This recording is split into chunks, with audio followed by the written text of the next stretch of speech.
Progressives are urging Senate Democrats to do away with the legislative filibuster, which of course indicates that the Senate would need 60 votes in order to pass most legislation, especially sweeping legislation that Biden wants to pass as part of his presidential agenda.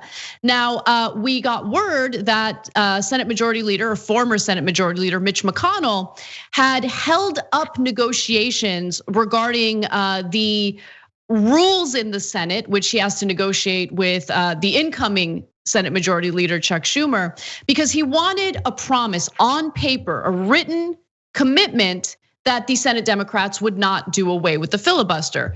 Senator Schumer said, no, I am not committing to that. We want to be able to have that option on the table.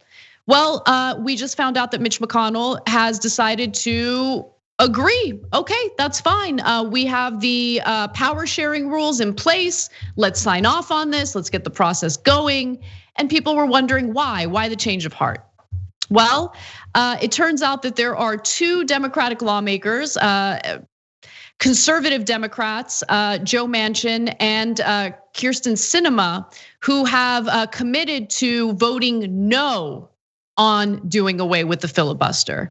And so I'm gonna go to their quotes right now, including one spokesperson for Senator Sinema, who says that the senator is not open to changing her mind about eliminating the filibuster.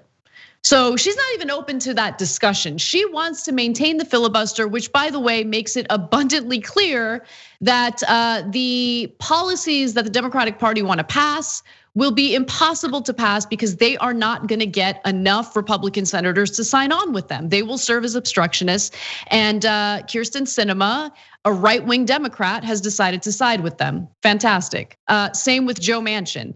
Joe Manchin says, if I hadn't said it very plain, maybe Senator McConnell hasn't understood. I want to basically say it for you that I will not vote in this Congress, meaning not vote to get rid of the filibuster. That's 2 years, right? So, by the way, unfortunately, he's not seeking re-election until 2024. I looked because I would love to get Manchin out of the Senate. Kyrsten Sinema still has a pretty lengthy term left as well, which is why they probably feel emboldened and empowered enough to stand in the way of passing legislation that's desperately needed right now. Now, Senator Bernie Sanders, of course, is going to pursue reconciliation, which only requires a slim majority, 51 votes, in order to pass coronavirus relief. So luckily we have that option. But this is incredibly disgusting behavior by these Democratic lawmakers when they know that we're facing this moment of crisis, when Americans need help, where we need bold solutions in response to this economic crisis and this public health crisis. And instead they decided to stand with Mitch McConnell and the Republicans in the Senate to aid and abet their obstruction in Congress. And it's so infuriating. So Aida, I'd love to get your thoughts. Well, we talk about a lot about the Republicans, and we talk about what a problem they have been for the American people. But we also talk about the Democrats and with these politicians who are negotiable. They will fight to the last fight, the last drop, to make sure that they keep in good standing with the corporations and the people who are behind them, in order to not make some things happen. And anybody who says that they are in favor of the American people and are not standing fairly to support legislation that is going to provide the American people with relief should be scrutinized and highlighted so that you can get them out of office. And I'm with you, because a lot of these people have been in office for a long time, and the conditions of the people that live in their districts have not changed. And that is what we need to be looking at. Like, why are these people still in office? You know why? Because the people who benefit, the privileged, the people who are fighting against these taxes that we talked about early, they show up and vote, and they keep these people in office. And the people who are suffering are not showing up. And that's why we need to show up in local elections, and we need to make sure that we get rid of these people who absolutely do not care about the well-being of the people in their communities. Yeah, I mean, I would get super aggressive about, the DNC, for instance, should get super aggressive about maybe using some of that money that they accumulated during the elections to do targeted ads against these Democrats who are standing in the way of passing these policies. I mean, would the DNC do that? Of course they wouldn't. The DNC is going to carry water for conservative Democrats as much as humanly possible, and it's infuriating. But when you have members of your own party that are literally raising their hands and saying, we're going to stand in the way and make it impossible to pass policies that we need, policies that we supposedly champion and believe in, then what's the point in having them in our party? They need to be held accountable. Follow the money. I'm gonna always say follow the money. When you see people standing up like this, follow the trail of money and see where it leads. And then you'll know where their real interests lie. Yeah, that's always the case. Opensecrets.org. It's a great resource to know how these politicians are funded. But I do want to also give you Senator Mitch McConnell's statement on this. He says today, 2 Democratic senators publicly confirmed that they will not vote to end the legislative filibuster. With these assurances, I look forward to moving ahead with a power sharing agreement modeled on that precedent. So, I mean, look, it's one thing to say something out loud and commit to something out loud, especially when you're a politician and you get away with lying all the time.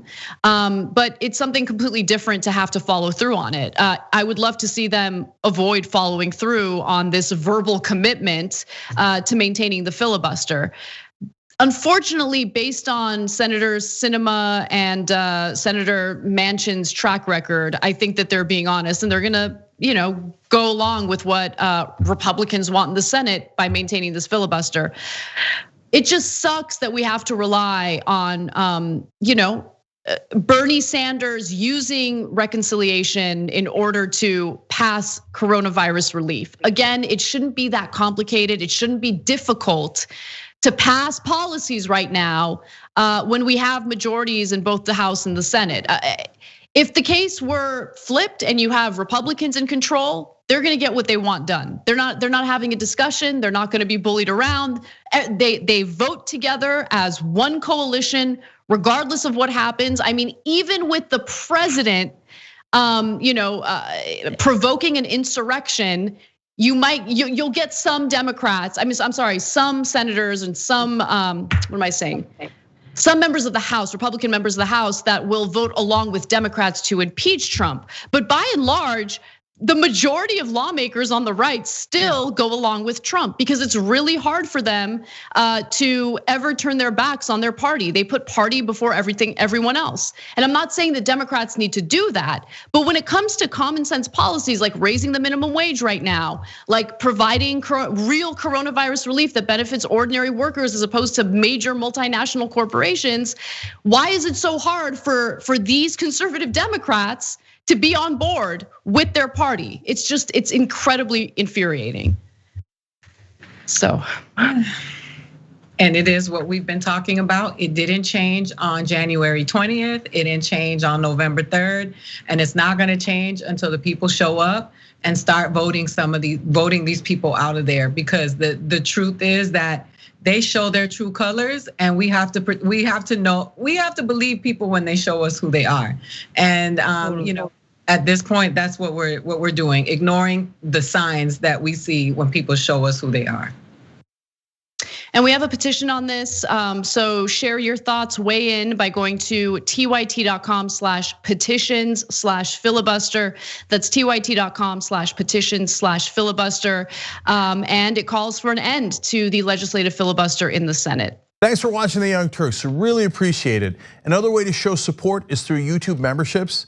You'll get to interact with us more. There's live chat emojis, badges. You've got emojis of me, Anna, John, JR. So those are super fun. But you also get playback of our exclusive member-only shows and specials right after they air. So all of that, all you gotta do is click that join button right underneath the video. Thank you.